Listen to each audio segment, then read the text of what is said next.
அது ஏற்கனவே சிறப்பாக நடந்து கொண்டு இருந்தது. சிறிது காலம் அதை கவனிப்பாக இல்லாமல் இருந்தது. அது ஒரு பெரிய விஷயம் இல்லை. அடியன் அங்கே போன பிறகு மடத்தில் தினசரி பூஜைகள்லாம் நடந்துகிட்டு இருக்கிறது. ஏற்கனவே மடத்தில் பெரிய புராணம் வாரம் ஒரு முறை தொடர் சொற்பொழிவும், கந்த புராணம் தொடர் சொற்பொழிவும் நடந்து கொண்டிருக்கிறது.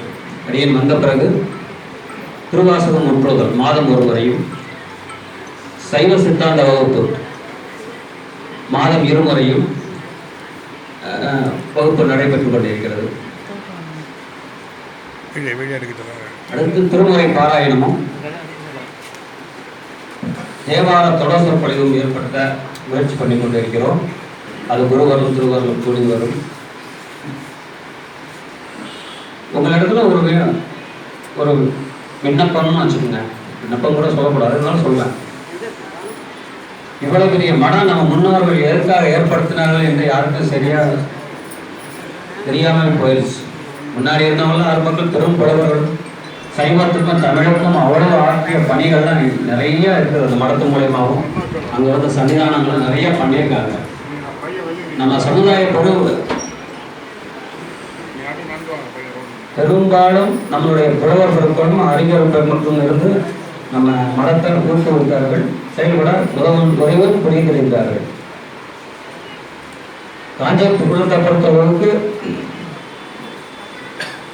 அருணை வஜ்ரவேல் முதலியாரும்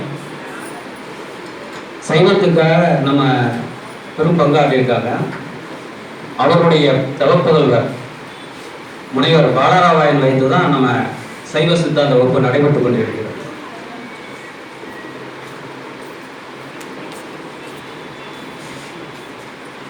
அடுத்து இப்ப நம்ம விஷயத்துக்கு வந்துடுறேன். நம்ம சமுதாய பெருமக்கள் அனைவரும் நீங்க நம்மளுடைய மடத்துக்கு வருகை புரியாம நிறைய பேர் இருக்கீங்க. நம்ம மடத்துக்கு அனைவரும் வாங்க. ஏதாவது ஒரு விஷயத்தை வைத்தாவது அனைவரும் வாங்க. மடம் எப்படி நடக்குது, என்ன மாதிரி இருக்குது அப்படின்னு எல்லாரும் வந்து கலந்துக்கிட்டு, குரு பூஜையா இருந்தாலும் சரி, திருவிழா இருந்தாலும் சரி, அங்க வாங்க. நம்ம மடத்தை சுற்றி நிறைய கோவில் இருக்கு. அந்த கோவில் பாடப்பட்ட ஸ்தலங்களும் நிறைய இருக்கிறது. அதுக்கு வாங்க.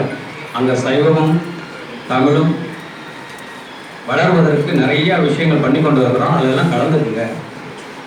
இங்க திருமணத்துக்காவது இல்லை வேற ஒரு நிகழ்வு, முக்கியமான நிகழ்ச்சிக்கு வரும்போதாவது மடத்துக்கு வந்துட்டு போங்க.